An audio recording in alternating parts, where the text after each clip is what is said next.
भगत है उसको हम वस्तु दे दें, ये हमारी भक्ति की तुलना छोटी हो जाएगी। जो मेरा भगत है उसको तो मैं मिलना चाहूँगा, ये मेरी भक्ति की सही सही कीमत लग पाएगी महाराज।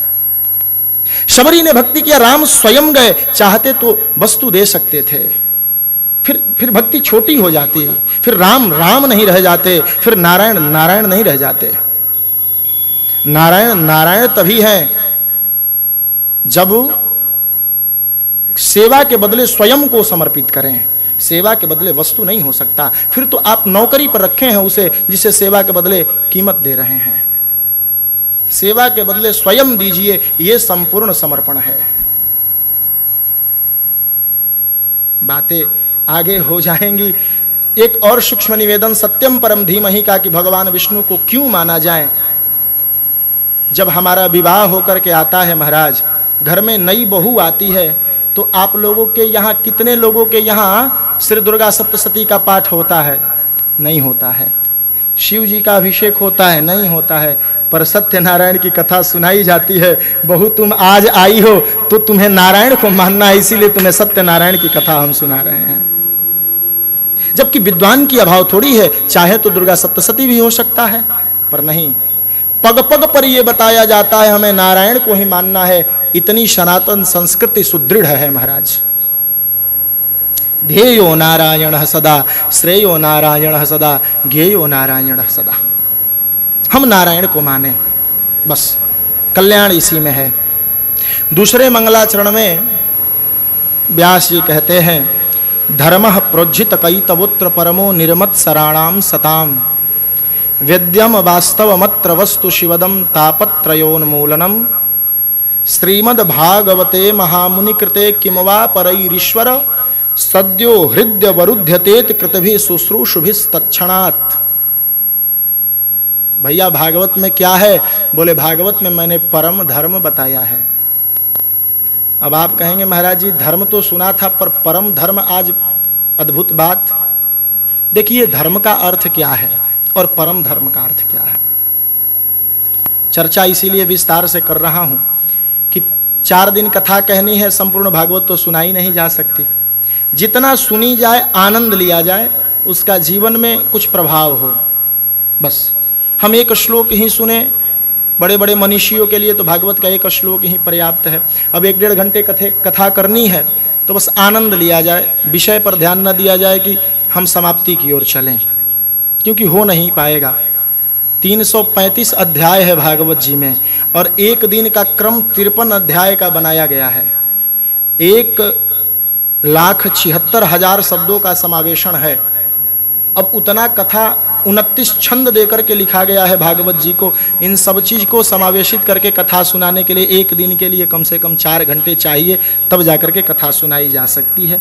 पर भगवत कृपा है जितनी हो सके। धर्म का सही अर्थ क्या है? रामो विग्रहवान धर्मः। अगर धर्म को समझना है तो हम राम जी को समझें। अब भैया मंच पर गुरु जी कहा करते हैं, बेटा मंच से बैठ करके उतनी ही बात बोलना जितना अपने जीवन में तुम रखे हो। अगर तुम सुबह उठ करके माँ पिता को प्रणाम करते हो तो मंच से कहना कि माँ पिता को प्रणाम करना चाहिए, वरना ये बात सब लोग जानते हैं, तुम्हें बताने की आवश्यकता नहीं है। तो रामो विग्रहवान धर्मः।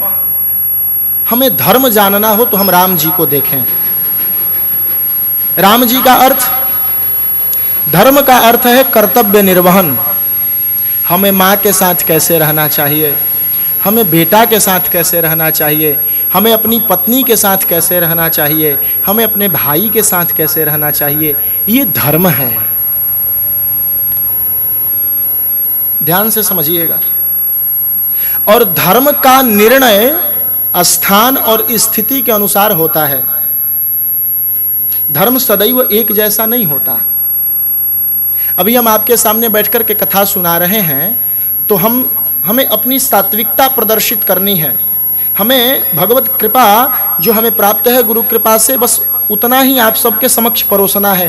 पर जैसे ही हम यहाँ से उतर जाएंगे तो जो हमसे श्रेष्ठ है उन्हें हमें प्रणाम करना है, उनका आशीर्वाद लेना है, क्योंकि अब मंच से उतरने के बाद वो धर्म हो जाएगा। दूसरे उदाहरण से समझें, किसी सिपाही को सीमा पर रख करके गोली चलाने का आदेश दिया गया है, वहां उसका धर्म गोली चलाना है, पर अब सिपाही आकर के गांव में गोली चलाने लगे तो उसको दंड लग जाएगा, क्योंकि वो धर्म केवल सीमा तक था, वो धर्म गांव में लागू नहीं होगा। कोई रोगी अगर बेड पर हॉस्पिटल में सोया है और उसी बेड पर लघुशंका त्याग कर रहा है, दीर्घशंका त्याग कर रहा है और उसी बेड पर भोजन भी कर रहा है, तो ये नियम केवल अस्पताल के लिए लागू होगा, ये नियम घर में लागू नहीं होगा। वो अस्पताल का धर्म था और यहाँ घर का धर्म लागू होगा। अगर वो व्यक्ति ये कहे हम सीमा पर गोली चलाते हैं तो हम गांव में भी गोली चलाएंगे, तो पागल घोषित कर दिया जाएगा। धर्म स्थान और स्थिति के हिसाब से निर्णित होता है।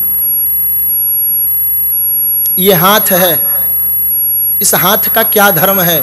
माता के पास जाएगा तो कैसे रहेगा, पत्नी के पास जाएगा तो कैसे रहेगा, बहन के पास जाएगा तो कैसे रहेगा। स्थान स्थिति बदलते के साथ इसका धर्म बदल जाएगा। अगर ये एक जैसा रहने लगे तो फिर इसको काट देना पड़ेगा या दूसरा लोग काट देंगे। बहुत सारे लोगों के मन में ये भ्रम होता है। अभी 3-4 दिन पहले की बात है, बगल में एक गांव है टीक पोखर, हम वहाँ बैठे थे। एक व्यक्ति कहे महाराज जी एक बात हम पूछा, तो बोले पूछिए। तो हम सुने हैं कि आपके गुरुजी गांव में प्रवेश नहीं करते, हमने कुछ दिन पहले देखा गांव में गए थे। हम बोले भैया गांव में गए थे तो कहाँ गए थे? बोले काली जी का मंदिर था वहीं पे गए थे। तो बोले हम बोले तो फिर वो गांव में कहाँ गए थे? वो तो मंदिर में गए थे। अपनी दृष्टि बदलनी है। गांव में जाने का अर्थ ये हुआ कि हम गांव में गए और लोगों जैसा व्यवहार किए। क्या भाई क्या हाल है, कैसे है, आपकी पत्नी कैसी है, दादाजी मर गए उनका क्रिया ठीक से हुआ कि नहीं, अगर हम ये सब चर्चा कर रहे हैं तब हम गांव में गए, वरना हम गांव के माध्यम से गए, मंदिर में गए, दर्शन किए और निकल गए, तो हम गांव में नहीं गए, हम तो मंदिर में गए। ये समझना है। दृष्टि आध्यात्मिक जगत में जो सुना जाए उस पर विश्वास किया जाए और व्यवहारिक जगत में जो देखा जाए उस पर विश्वास किया जाए। आध्यात्मिक जगत में देखने का प्रयास कीजिएगा, फेलुअर हो जाइएगा।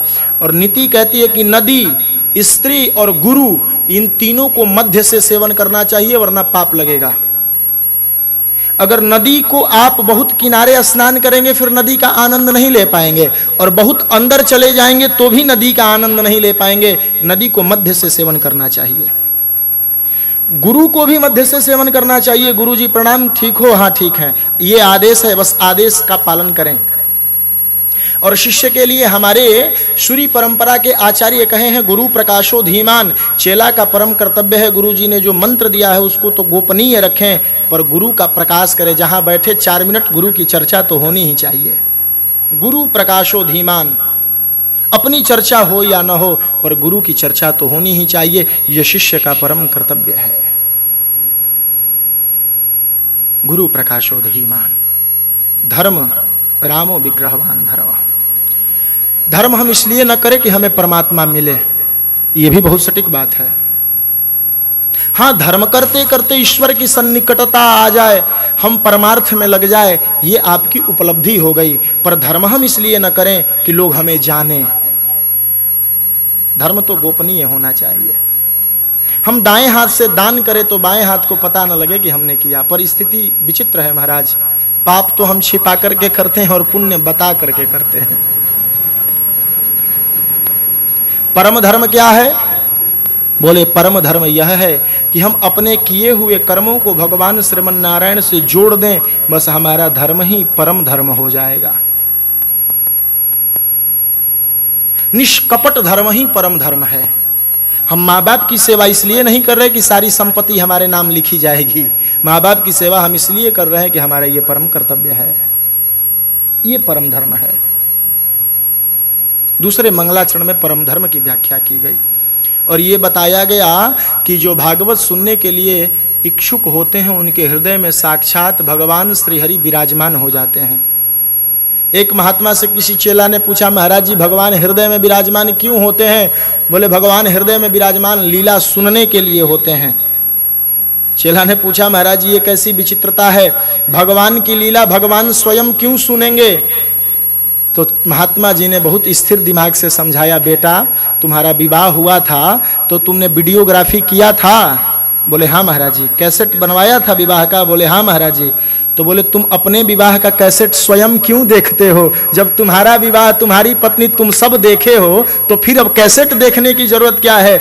बोले महाराज जी विवाह में हम इतना व्यस्त होते हैं कि बाद में देख करके आनंद लेते हैं। तो महात्मा जी ने कहा, चेला उसी प्रकार भगवान भी लीला में इतना व्यस्त रहते हैं कि बाद में भक्तों के हृदय में बैठ करके जब कथा वक्ता अनेक भावों से संयुक्त करके लीला को प्रस्तुत करता है तो ईश्वर उसे सुन करके आह्लादित होते हैं, वाह क्या मैंने ऐसा भी किया है, क्या मैंने ऐसा भी किया है। बस ठीक उसी प्रकार तीसरे मंगलाचरण में वस्तु निर्देशात्मक मंगलाचरण किया गया है। निगम कल्प तरोर गलितम फलम शुक मुखाद अमृत द्रव संयुतम पिबत भागवतम रसमालयम मुहुरहो रसिका भुवि भावुका। ये भागवत क्या है? बोले वेद रूपी कल्पवृक्ष का पका हुआ फल है। निगम कहते हैं वेद को, नितराम गमयति बोधयति इति निगमः, जिससे नित्य कुछ प्राप्त हो हमें। वेद विज्ञान धातु से निर्माण होता है जिसमें केवल ज्ञान की बात है। अब आप पूछिएगा महाराज जी वेद क्या है, तो हम आपको समझने के लिए बस एक छोटा सा उदाहरण देंगे, आपको बात समझ में आ जाएगी। मानस के हिसाब से या फिर पुराणों के हिसाब से जही के सहज श्वास श्रुतिचारी, मतलब भगवान के श्वास से वेद का प्रकट्य होता है। आप ट्रैक्टर खरीदने एजेंसी में जाते हैं तो ट्रैक्टर खरीदने जाते हैं या कोई गाड़ी खरीदने जाते हैं तो उसके साथ एक किताब मिलता है आपको। उसमें लिखा होता है गियर कैसे लगाना है, स्लेटर कैसे दबाना है, हैंडल कैसे चलाना है, मतलब इस गाड़ी को कैसे संचालित करना है, ये बात उस किताब में बताई गई होती है। उसी प्रकार जब भगवान दुनिया बनाते हैं तो अपने श्वास से एक किताब को प्रकट करते हैं कि ये दुनिया चलेगी कैसे, बस उसी किताब का नाम वेद है। अब आप समझ गए होंगे कि वेद क्या है। अगर वेद से विरुद्ध है, इसका अर्थ है आप पर्यावरण को प्रदूषित कर रहे हैं, आप प्रकृति में छेड़छाड़ कर रहे हैं, वेद से युक्त आचरण कर रहे हैं, वैदिक आचरण से जीवन जी रहे हैं, आप प्रकृति और पुरुष दोनों के साथ हैं। ये वेद है, लिखा हुआ है। भागवत को हमेशा सुनना चाहिए, मुहु रहो बार बार। भैया जब परीक्षित जी एक बार सुनकर के मोक्ष पा गए तो हम बार बार भागवत क्यों सुने? बोले परीक्षित जी में और हम में अंतर है। बच्चों को 1 वर्ष पूरा पढ़ाया जाता है केवल 3 घंटा परीक्षा के लिए। अब बच्चा कहे महाराज जी हम साल भर क्यों पढ़े, बस उसी समय 1 घंटा पढ़ लेंगे और 3 घंटा जाकर के परीक्षा दे देंगे। ये नहीं हो सकता। आप बार बार कथा इसलिए सुने कि हमें सुनना आ जाए। सुनना आने का मतलब क्या है महाराज जी? बोले जो बच्चा नियमित 1 साल पढ़ा होगा, जैसे ही परीक्षा हॉल में प्रवेश करेगा, प्रश्न पत्र आंखों के सामने आएगा, प्रश्न देखते ही उत्तर दिमाग में चलने लगेगा। उसी प्रकार जब हम बार बार भागवत सुनेंगे तो जैसे ही भागवत की कथा सामने आएगी, चित्र आंखों के सामने चलने लगेगा। कन्हैया कैसे माखन चुराए थे, परीक्षित को कैसे सांप लगा था। जब तक कथा के शब्द के साथ चित्रण आंखों के सामने नहीं चल रहा, समझिए अभी आप कथा सुनने के अधिकारी नहीं हुए। अभी आप बार बार सुनिए। सुनते सुनते जब इतना अभ्यास बन जाए कि जो कथा हो रही है उसका चित्र सामने चल रहा है, ऐसा प्रतीत होने लगे, तो समझ जाइए हमें सुनना आ गया। इसीलिए बार बार सुनना है। यह मंगलाचरण है। यहाँ से भागवत कथा प्रारंभ होती है। सूत जी महाराज को आसन पर बैठाया गया है, शौनक जी ने प्रणाम किया है और 6 प्रश्न किए हैं। इन्हीं 6 प्रश्नों से संपूर्ण भागवत है। पहला प्रश्न, किम श्रेयः। महाराज जी हमने जन्म ले लिया, हमारा लक्ष्य क्या होना चाहिए? किम श्रेयः। दूसरा प्रश्न, भूरीणि भूरि कर्माणि श्रोतव्यानि विभागसः अतः साधुत्र यत्सारः समुद्धृत मनीषया। बहुत सारे शास्त्र है, हम कितने को पढ़ेंगे महाराज? अगर हम पढ़ते पढ़ते बूढ़े हो गए तो फिर हम आचरण कब करेंगे? पढ़ने से ज्यादा जरूरी है उसे जीवन में उतारना। ध्यान से समझिएगा। हम जान गए कि सत्य बोलना चाहिए, ये जान गए, ये हमारा ज्ञान हुआ। हमने किसी को बता दिया, ये हमारी कुशलता हुई। पर जब हम किसी को बता दिए और स्वयं आचरण में उतार लिए तो ये हमारी निष्णात बुद्धि हुई। तो हम निष्णात बने, सत्य बोलना चाहिए, ये ज्ञान हुआ। आटे और पानी को गूंथ करके रोटी बनाई जाती है, ये हमारा ज्ञान है। हमने रोटी बनाना किसी को सिखा दिया या किसी को बता दिया कि आटा में पानी मिला करके गूंथ करके रोटी बना लीजिए, ये हमारी कुशलता हुई। और जब स्वयं से रोटी पका करके हमने खा लिया तो हम निष्णात हो गए उस कर्म में, ये विधि है। तो हम निष्णात बने, धीरे धीरे प्रयास करें। किम श्रेयः, पहला प्रश्न। दूसरा प्रश्न, शास्त्र सारः कः, शास्त्र का सार क्या है। और तीसरा बड़ा प्यारा प्रश्न है सूत जी का, सूत जी से सौनक जी का। सौनक जी कहते हैं, महाराज जी, सूत जानासि भद्रम ते भगवान सात्वताम पति देवक्याम वसुदेवस्य जातो यस्य चिकीर्षया। हमने सुना है महाराज जी भगवान अजन्मा है, तो अजन्मा पुरुष को जन्म लेने की आवश्यकता क्या है। हाँ, आप ये कहेंगे कि दुष्टों को मारने के लिए भगवान जन्म लेते हैं, तो जब अच्छे व्यक्तियों को भगवान वहीं से मार देते हैं तो दुष्ट को मारने के लिए यहां आना क्यों पड़ता है उन्हें, उसको भी वहीं से मार देते। प्रभु ये तीसरा प्रश्न। और अगर भगवान जन्म लेते हैं तो कितने जन्म लिए, ये चौथा प्रश्न। और पांचवा प्रश्न, जन्म लेकर के कौन कौन सी लीलाएं किए। और छठा प्रश्न, जब भगवान आते हैं, आप कहेंगे धर्म संस्थापनार्थाय संभवामि युगे युगे, तो जब वो चले जाते हैं तो धर्मः कम शरणं गतः, धर्म किसकी शरण में जाता है। अरे भैया, हमने किसी व्यक्ति को यहाँ हाँ इस जमीन में अपना मकान बना करके रहो, पर जब हम मर गए तो क्या पता हमारे बेटे उन्हें रहने देंगे कि नहीं रहने देंगे।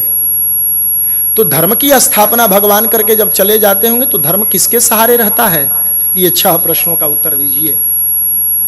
और ये 6 प्रश्न का उत्तर अगर समझ में आ गया तो आप समझिए आपने भागवत समझ लिया। सबसे पहला प्रश्न है किम श्रेयः।